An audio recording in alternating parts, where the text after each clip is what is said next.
Muezzin will heute über seelische Krankheiten sprechen. Der Prediger genießt hohes Ansehen, vor allem bei der jungen Generation. Nicht nur Migrantenkinder vertrauen seinen religiösen Unterweisungen und Ratschlägen. Scheich Abdul Azim, der Imam, verspricht ihnen Hilfe. Nicht nur auf Arabisch, sondern auch in der Sprache, die alle verstehen. Auf Deutsch. Außergewöhnlich. Sie können überall suchen. Ein Medikament finden Sie in keiner Apotheke. Nirgendwo. Sie finden diese Lösung in keinem anderen Weg. Nur in der Moschee. Nur hier. Wallahi, wir haben unter uns hier Leute, die starke Depressionen hatten. Die vielleicht kurz vor dem Sterben waren. Es gibt leider Jugendlichen, die in diesem Loch gefallen sind. Sie brauchen Rettung. Sie sagen Hilfe. Keiner hört sie aber. Hilfe! Sie sagen das innerlich. Wallahi. In der Al-Nur-Moschee wird eine andere Medizin verabreicht. Vor 4 Jahren noch waren sie an einer Hand abzuzählen. Inzwischen hat die Gemeinde über 500 Mitglieder. Und Sonntag für Sonntag kommen neue dazu. Aus ganz Berlin und der Umgebung reist sie an, die 3. Generation. Sie sprechen Deutsch. Dennoch können sie sich fremd fühlen. In der Al-Nur-Moschee wird die Medizin gereicht, die die Seele immun macht gegen die Kränkungen des Alltags.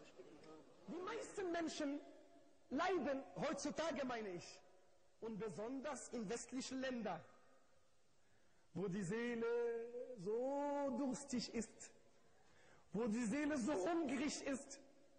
Die meisten Menschen hier leiden unter Depressionen, psychische Belastungen. Ja? Also, was wollen wir mit der Masse dieser Menschen machen?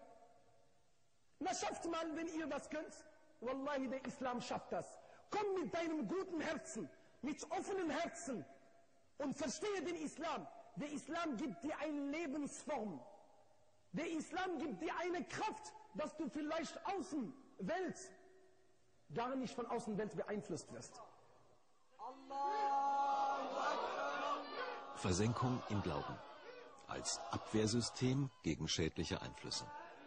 Der Glaube auch als Möglichkeit, einer Welt den Rücken zu kehren, die viele Menschen überfordert und krank macht. Ein Schutzschild. Das zieht nicht nur Muslime an, sondern auch diesen Deutschen, der sich heute zum Islam bekennen wird.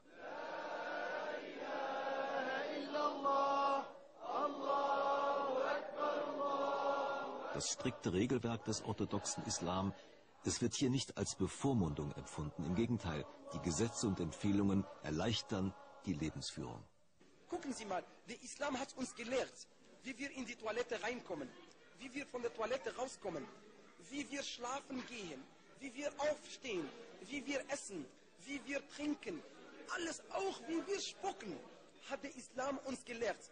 Und diese Lebensform gibt uns überall ein Abwehrsystem gegen Shaitan.